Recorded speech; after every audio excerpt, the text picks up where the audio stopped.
Hello everyone, good morning. This is me Deepak Ranjan. आज फिर मैं आपके लिए एक नया टॉपिक लेकर आ चुका हूं और वो टॉपिक है पार्ट्स ऑफ स्पीच से रिलेटेड, और वो सबसे लास्ट टॉपिक हमारा बाकी है। आज मैं उसको खत्म करने वाला हूं।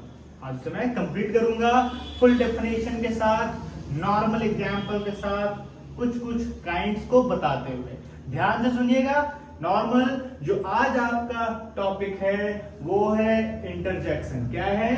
इंटरजेक्शन हिंदी में समझा जाए तो विस्मयादिबोधक, जिसमें हमें जानना है कि आखिरकार ये इंटरजेक्शन कौन कौन से वर्ड हमें बताएगा और हम इसका कब इस्तेमाल करते हैं या फिर नहीं करते। सिंपल तरीके से अगर समझा जाए तो इंटरजेक्शन का सबसे पहले हम लोग को डेफिनेशन जानना है कि आखिरकार एक्चुअल डेफिनेशन क्या होता है इंटरजेक्शन का।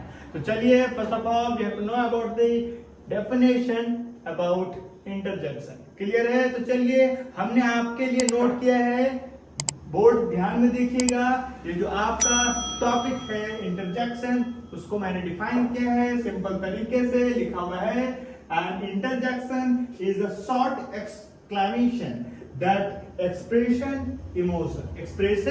emotion। ये क्या करता है? इमोशन को एक्सप्रेस करता है। किसको एक्सप्रेस करता है? इमोशन को। आपको मालूम है कि जो हम कभी भी सडन बोलने वाले वर्ड्स होते हैं, उस सडन का मतलब अचानक जो साउंड हमारे मुंह से निकलता है जब हम कोई घटना को देखकर खुशी से, गुस्से से या फिर उदासी से कभी भी कुछ अचानक बोलते हैं, तो वो जो आपका वर्ड होता है वो होता है एक्सक्लेमेशन वर्ड। क्या होता है? Exclamation word. और जो आपका जो इंटरजेक्शन है उसमें आप प्रॉपर ढंग से समझेंगे कि ये जो एक्सक्लेमेशन वर्ड होता है, आखिरकार इंटरजेक्शन उसी के अकॉर्डिंग हमको समझाता है कि आखिरकार ये एक्सप्रेसेस हमें इमोशन को एक्सप्रेस करता है। किसको एक्सप्रेस करता है? इमोशन को, सडन फीलिंग को। जो हम लोग क्या करते हैं, बिना सोचे समझे वो हम फीलिंग दर्शा देते हैं या फिर दिखा देते हैं या फिर शो ऑफ कर देते हैं। क्लियर है? तो नॉर्मल तरीके से ये भी हमने लिखा है कि an interjection is a part of speech that shows the emotion and feeling. क्या बताता है कि इंटरजेक्शन एक ऐसा वर्ड है जो हमें एक वर्ड देता है, वो हमें क्या बताएगा? इमोशन के बारे में बताएगा, फीलिंग्स के बारे में बताएगा। क्लियर है? इतना भी आपको मालूम होगा कि हमने यहाँ आपके लिए लिखा है कि ये जो है वो पार्ट्स ऑफ स्पीच का ही एक पार्ट है। और आज आपका पार्ट्स ऑफ स्पीच का आखिरी पॉइंट मैं डिक्लेयर कर रहा हूँ। क्लियर है? नॉर्मल तरीके से इंटरजेक्शन का बहुत सारा काइंड्स बताया जा सकता है, लेकिन काइंड्स इसमें होते नहीं है। बस एक कैटेगरी होता है जिसके अकॉर्डिंग हम वर्ड्स को सेटअप करते हैं, उसको हम अपने नॉर्मल सेंटेंस में यूज करते हैं। तो चलिए, सबसे पहले जानते हैं कि आखिरकार इंटरजेक्शन में कौन कौन से ऐसे काइंड्स आएंगे जिसमें आप और हम क्या करेंगे, नॉर्मल वर्ड्स को सिलेक्ट करेंगे और समझेंगे इंटरजेक्शन का नॉर्मल यूजेस। क्लियर है? तो चलिए स्टार्ट करते हैं। सबसे पहले वो है interjection for greeting. What is the meaning of greeting?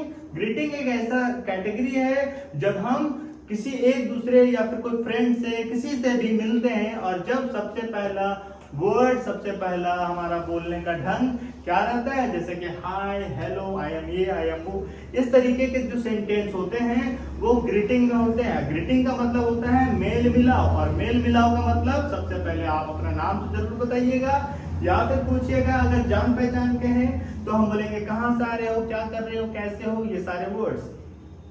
और ये चीज जो है वो ग्रीटिंग वाले चीज होते हैं। जैसे कि हमने लिखा एग्जाम्पल में एक छोटा सा सेंटेंस के अकॉर्डिंग, हेलो। क्या लिखा मैंने?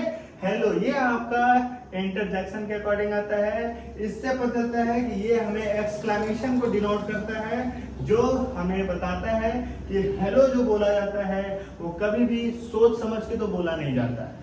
अधिकतर हम लोग क्या करते हैं, जब भी किसी का हमारे फोन में, मोबाइल फोन में जब भी किसी का कॉल आए तो नॉर्मल तरीके से बिना कुछ सोचे समझे डायरेक्ट मैं या फिर कोई भी हेलो ही बोलता है। इसमें ये सोचा नहीं जाता कि अगर किसी का फोन आए तो हमें हेलो बोलना है। तो ये नॉर्मल तरीके से क्या है कि सडन बोलने वाला चीज है, तो इसे एक्सक्लेमेशन के अकॉर्डिंग, मतलब कि इंटरजेक्शन के अकॉर्डिंग रखा गया है। तो हमने बोला हेलो, आई एम आयुष। मैंने बोला हेलो, मैं आयुष हूँ। कौन हूँ? आयुष। तो सीधा सीधा मैंने क्या बताया अपने बारे में, तो ये अपने बारे में मैंने बताया, मैंने एक अपना परिचय दिया, तो वो ग्रीटिंग में आता है। किसमें आता है? ग्रीटिंग में। सेकेंड जो पॉइंट है वो है इंटरजेक्शन फॉर अप्रूवल। क्या? अप्रूवल। जब हमें कोई अप्रूवल मिल जाता है तो क्या करते हैं कि हम थोड़ा सा सेलिब्रेट करते हैं, छोटा सा। क्या करते हैं? छोटा सा सेलिब्रेशन। जैसे आपके लिए सेंटेंस है, वो सेंटेंस आपको बताएगा कि इंटरजेक्शन फॉर अप्रूवल जो है वो क्या बताता है। जैसे ग्रेट, क्या है? ग्रेट मतलब बहुत अच्छा। यू अराइव्ड इन टाइम, बहुत अच्छा है कि तुम समय से पहुंचे। क्लियर है? तो मैंने वो ग्रेट है, ये आपका एक्सक्लेमेशन है, मतलब इंटरजेक्शन है। और ये हमें बताता है कि ये जो मैंने बोला वो मैंने सोच के नहीं बोला, अचानक बोला। आपकी जो व्यवस्था है, सिचुएशन है, उसको देखते हुए हमने बताया great you arrived in time. Clear? अभी मैंने सेकंड पॉइंट क्लियर किया। नेक्स्ट है थर्ड जो है interjection for happiness and sorrow, मतलब कि खुशी और थोड़ा सा दुखी या फिर थोड़ा ज्यादा दुखी। सिंपल तरीके से अगर खुशी के बारे में बात करा जाए, कब मौसम कैसा रहे किसी का, कब मतलब कभी खुशी और कभी गम वाला बात। ठीक है, यहाँ लिखा हुआ है अलास। क्या लिखा हुआ है?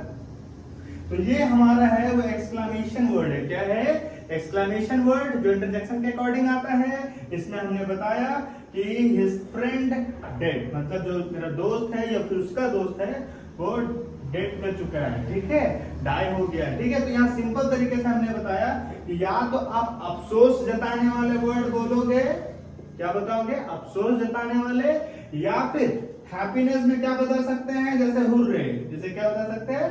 हुर्रे। जैसे कब कब बोला जाता है? जब हमने कुछ अच्छा कर लिया, मैच खेला, मैंने जीत गया, या फिर हमारा टीम जीत गया, उस समय जो वर्ड्स निकलते हैं वो आप हैप्पीनेस के मोमेंट में रख सकते हैं, जिसे इंटरजेक्शन फॉर हैप्पीनेस बोला जा सकता है। और दुखी में बोला जाने वाला इंटरजेक्शन फॉर सॉरो बोला जाता है। क्लियर है? नेक्स्ट पॉइंट जो है वो है इंटरजेक्शन फॉर सरप्राइज।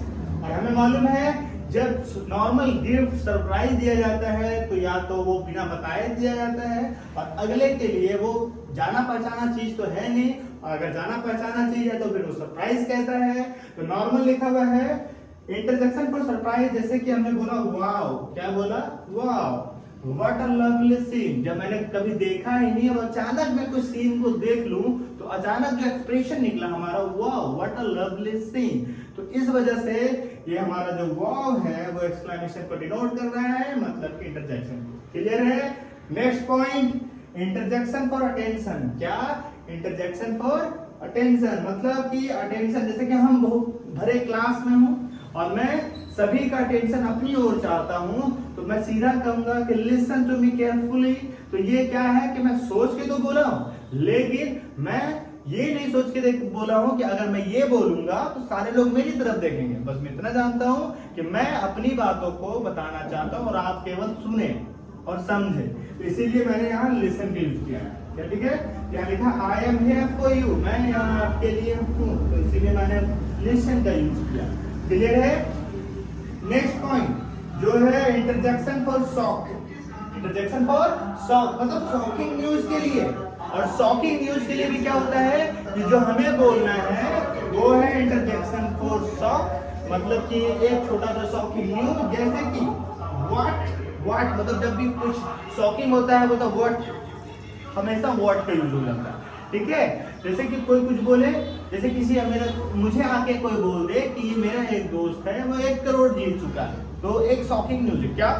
ठीक है, या फिर बोला कोई कि जो हमारे नॉर्मल विलेज है वहां क्या हो चुका है कि वहां का जो बांध है, पुल है, वो टूट चुका है। क्या मतलब व्हाट, एक छोटा सा शॉकिंग या फिर बड़ा शॉकिंग न्यूज आ जाए, उस समय जो वर्ड्स का यूज करते हैं वो आपका कहलाता है इंटरजेक्शन फॉर शॉक। जैसे कि व्हाट अ ब्यूटीफुल प्लेस, जैसे कि हम क्या कहते हैं बहुत खूबसूरत जगह को शॉक में भी आ जाते हैं, और कभी कभी अपना सिचुएशन को सभी के सामने एक्सप्रेस भी कर सकते हैं, फीलिंग दिखा सकते हैं। ठीक है, अब आता है लास्ट पॉइंट, जो आपका लास्ट पॉइंट है वो है इंटरजेक्शन फॉर एंगर। क्या है? इंटरजेक्शन फॉर एंगर मतलब गुस्सा भी जब आता है तो इंसान को सोच कर गुस्सा तो बिल्कुल नहीं आता है।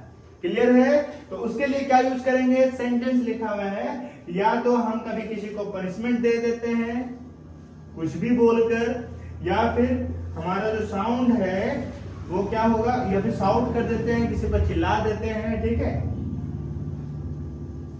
या फिर क्या करते हैं, एंगर टोन हो जाता है हमारा, गुस्सा भरा टोन। और जब गुस्सा भरा टोन होता है, जो बात करने का एंगर इशू आ जाते हैं, वो कभी भी सोच समझकर नहीं किया जाता। तो नॉर्मल तरीके से इस पूरे क्लास में इंटरजेक्शन पॉइंट जो हमारा है वो ये बता रहा है कि आप जब इंटरजेक्शन का इस्तेमाल करोगे तो कभी भी ऐसा वर्ड्स नहीं आएगा जिसे हम सोच समझ के यूज करते हैं। वो अचानक हमें एक्सप्रेशन मन से, दिल से निकलता है और डायरेक्ट हम बोल देते हैं।